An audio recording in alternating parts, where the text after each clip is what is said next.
feeling when you start to read a book and you start reading it and you just go, this is going to be a 5-star book? That's the feeling that I got when I started this book.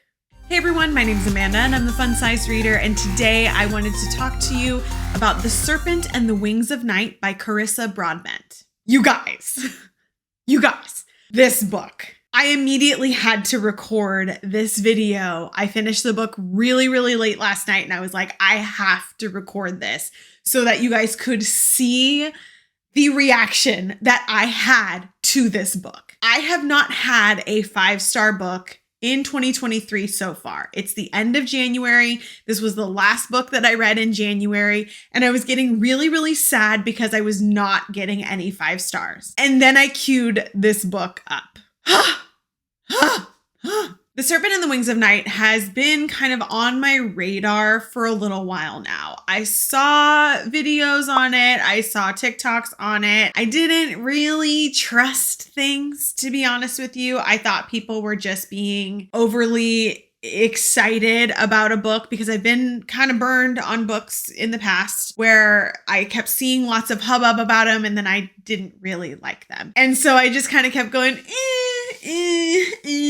I'm not a super fan of the cover art. I will be honest about that. So it wasn't one of those that just kind of drew me in, that made me go, oh, I really want to read this book. Plus it was a little long. I mean, 500 pages for a fantasy book is not that long, but when you are in like a good flow and you're worried about a too long book or a book that everybody says is really good that you don't click with, kind of ruining that flow of your reading for the month. I was worried about that. I didn't want that to happen, but it didn't. It did not happen with this book. I went into it completely blind. I had only seen the cover. I had only known the title. I knew the author. That was it. I did not read the synopsis. So when I looked at the very first page when I started the book and I saw the word vampire, I was like, this book found me. It found me. The best way for me to try to describe it to you,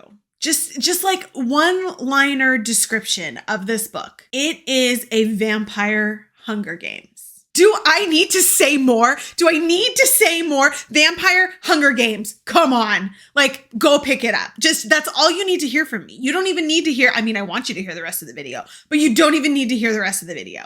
Vampire Hunger Games. Go read it. It's on Kindle Unlimited, but I am going to be buying a physical copy because this puppy's going on the shelves. For those of you who don't want to go in blind, here's a short synopsis. Oriya is a human that lives in a vampire-filled world.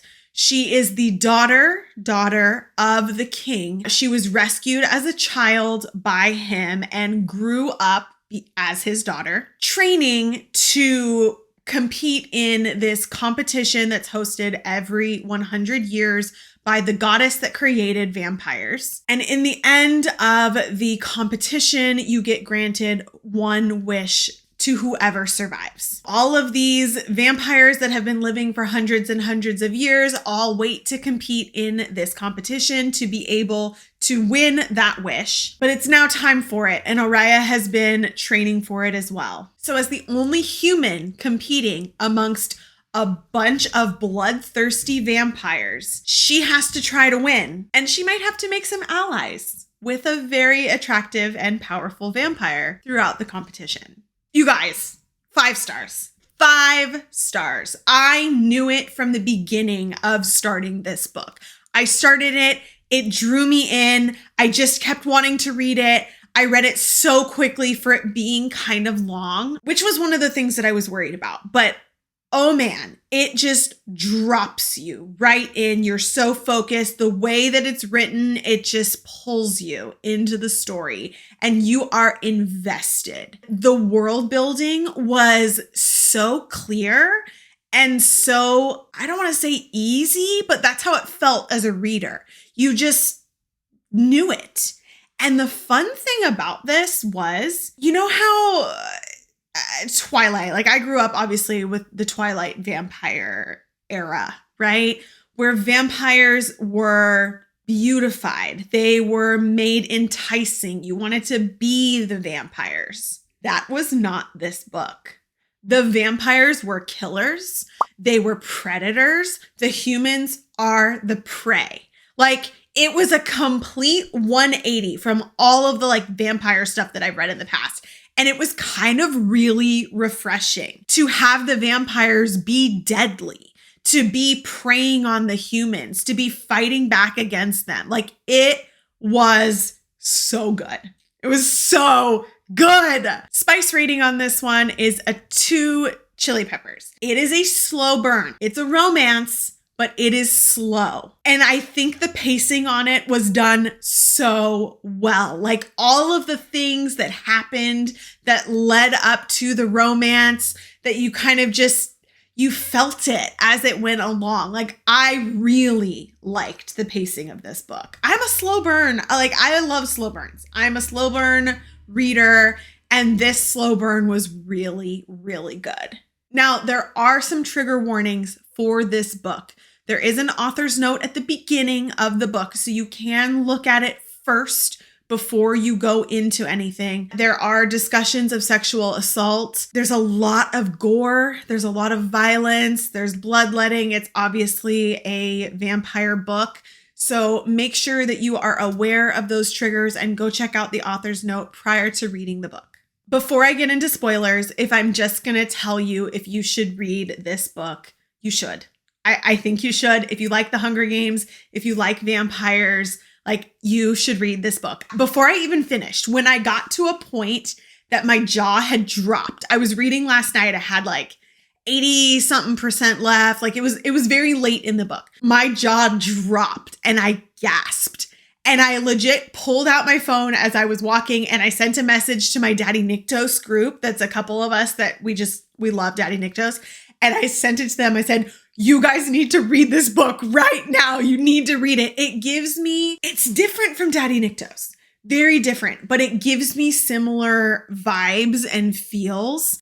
Again, completely different, but like, the emotion and the connection to the characters that I got while I was reading this was very similar to reading A Shadow in the Ember. I think this is only going to be a duology, and that makes me really sad because I really want there to be more. I did not feel that this book was lacking anything. It had everything that I wanted. It had backstory. It had world building. It had relationships. It had friendships. It had enemies, twists and turns and jaw drops and gasps. And I loved it. It was so good. I loved it. And to have read a fantasy book that I loved that much this early in the year, like, shit, this is going to be a contender for book of the year for me, like my fantasy book of the year. And here's what's even better. The second one comes out in March. I'm so excited. It comes out in March. At least that's what I saw yesterday. I'm really hoping that it stays that way, but who knows? It's an indie published book, so it could change at any time, but I'm really hoping we get it. Now I'm going to talk about some spoilers. So if you have not read the book, do not watch past this point. Come back and watch it later because this will spoil things for you. Y'all, I loved Rain. I knew he was going to grow on me, obviously.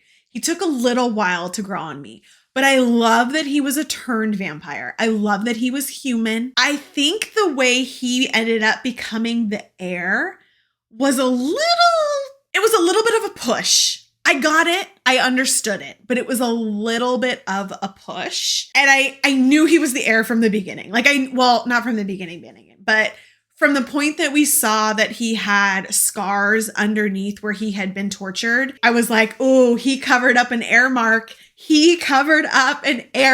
I knew it. And so when we found that out, I was like, yes, I knew it. But prior to that, oh my God, when he died, I gasped. I was like, no. You know, when you're reading a book and you're just like, no, this can't happen. It's going to all be fine. It's going to all be fixed. That's how I was reading this. Like, when he was trying to get Araya to kill him and to win the competition, I was just like, no, it's going to be fine. It's going to be fine. It's going to be like the Nightlock, right? Like, they're both going to try to die, and then the goddess is going to stop them because, you know, she lost her husband and her lover, and she knows what this is like. And so she's going to stop him, and it's all going to be fine. And then he died. And I was like, fuck. what? How are we going to come back from this? That really got me. That shocked me. I was expecting there to be some workaround. I was waiting for the announcer of the Hunger Games to go, stop.